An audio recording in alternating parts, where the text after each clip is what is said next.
કાજુ ખાવાના ફાયદા વિશે આજે આપણે વાત કરીશું. કાજુમાં શું હોય છે કે આમ તો કેલરી પણ સારી એવી માત્રામાં હોય છે, ફેટ બી હોય છે અને પ્રોટીન બી હોય છે. હવે આવું આપણને ખબર ના પડે એટલે આપણે સીધી ભાષામાં વાત કરીશું કે જેથી તમને વધારે ખબર પડે કે કોને કાજુ ખવાય અને કોને ના ખવાય. તો જો પહેલું જ આપણે કહીએ તો કે એક તો જે લોકો દુબળા પાતળા છે, જેમને શરીરમાં એવું કમજોરી લાગતી હોય છે, કમજોરી એટલે કે હાથ પગ દુખતા હોય અને દુબળા પતળા હોય, એમને એવું લાગે કે મને ટેસ્ટ કર્યા પછી બી એવું લાગે કે ટેસ્ટ નોર્મલ હોય પણ એમને એવું લાગ્યા કરે કે અંદર અંદર કઈ થકાન જેવું લાગે, અંદર અંદર દુખાવો લાગતો હોય, તો એ પ્રોટીનની કમી હોઈ શકે, વિટામિન્સની કમી હોઈ શકે. તો આવું કોઈ કમજોરી જેવું લાગે તો તમે કાજુનો ઉપયોગ કરી શકો. બીજું કે એમાં ફેટ હોય છે, ફેટ એટલે કે માનસિક મગજના જે રોગો માટે બી કામ લાગતું હોય છે. તો જે લોકોનો માનસિક વિકાસ ના થતો હોય, જે લોકોને યાદ ના રહેતું હોય, જે લોકોને કોઈ મગજના ડિપ્રેશનમાં રહેતા હોય, એ લોકો પણ આનો ઉપયોગ કરી શકે છે.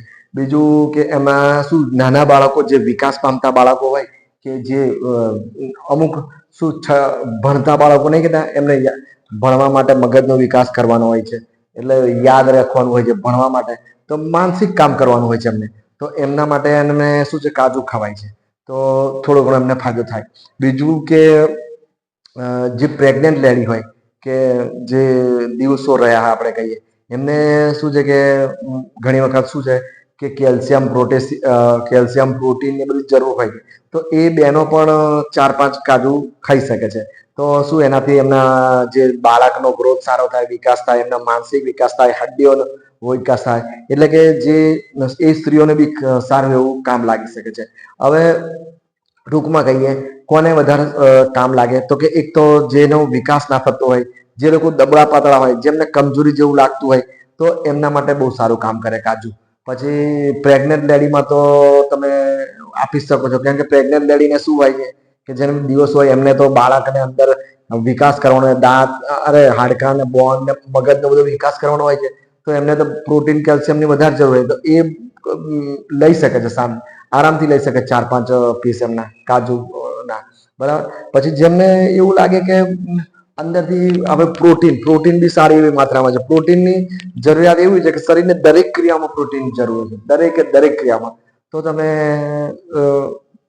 હવે ટેસ્ટો કરીએ તો ઘણી વખત ખબર પડે ના પડે, અમુક વખત અંદાજ આવે ના આવે, તો તમને થોડી કમજોરી લાગતી હોય તો તમે પ્રોટીન ગમે તે કમજોરી હોય, વિટામિન્સની હોય, કેલ્શિયમની, તો તમે શું છે કે થોડું આ બધા કાજુ ખાઈ શકો છો, તો થોડી થોડી તમને તાકાત પણ આવી શકે છે. હવે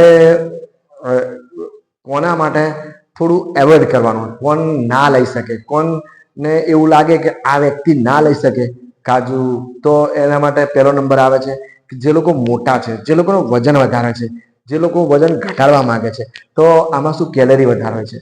તો 100 ગ્રામમાં કંઈક 600 ની આસપાસ કેલરી જતી રહે. તમે થોડા બી કાજુ ખાઓ 1-2, તો બી તમને 12-13 કેલરી થઈ જાય. એટલે અંદાજ ઈચ્છા તો કોઈ મોટું કાજુ હોય, કોઈ નાનું કાજુ, અંદાજ ના આવે, પણ મુદ્દે કહીએ તો કેલરી વધારે છે. હવે જેને વજન ઘટાડવું છે એને કેલરી પર ધ્યાન આપવું પડે.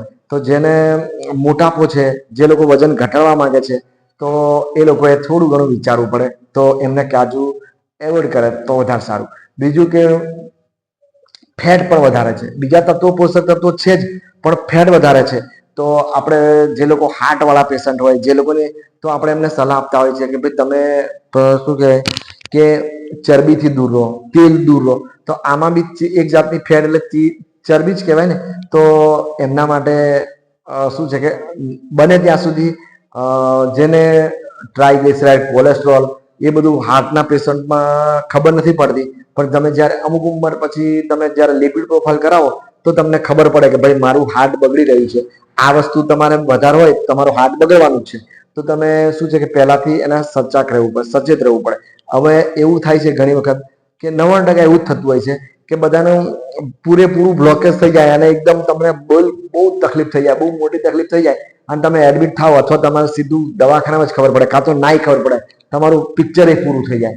તો એટલું ખરાબ એટેકમાં, તો એ ટાઈમમાં ખબર પડે એના કરતાં આપણે અમુક ઉંમર પછી એક લિપિડ પ્રોફાઇલ ટેસ્ટ કરાવી લેવાનો, અને એ જો ટેસ્ટ ખરાબ આવતો હોય અને આપણને એવું લાગે એ ટેસ્ટ કોલેસ્ટ્રોલ ટ્રાયગ્લિસરાઇડ વધારે આવતું શરીરમાં બનતું જ વધારે હોય અને ઉપરથી આપણે બહારથી ફેટ લઈ લે કરીએ તો શું થાય કે અંદર ચરબીના થર જામવાના જ છે ને, અંદર જામે એટલે અંદર આપણી હાર્ટની નળીઓમાં બ્લોકેજ થાય ને આ બધું થાય. એના કરતાં આપણે થોડું સાવચેત રહેવું જોઈએ કે જો આપણા ટેસ્ટો ખરાબ હોય, જો એક વખત આપણે ટેસ્ટો કરી લઈએ અને આપણને નોર્મલ આવતા હોય તો પછી આપણે વાંધો નથી, પણ જો આપણા એબનોર્મલ ટેસ્ટો આવતા હોય અને આપણને એવું લાગે કે હવે આપણે સાચવું પડે તો પછી તમે ધ્યાન રાખવું જરૂરી છે. એટલે આ જે કાજુ વિશે જેટલું હું જાણું છું એટલું મેં તમને આજે કહી દીધું.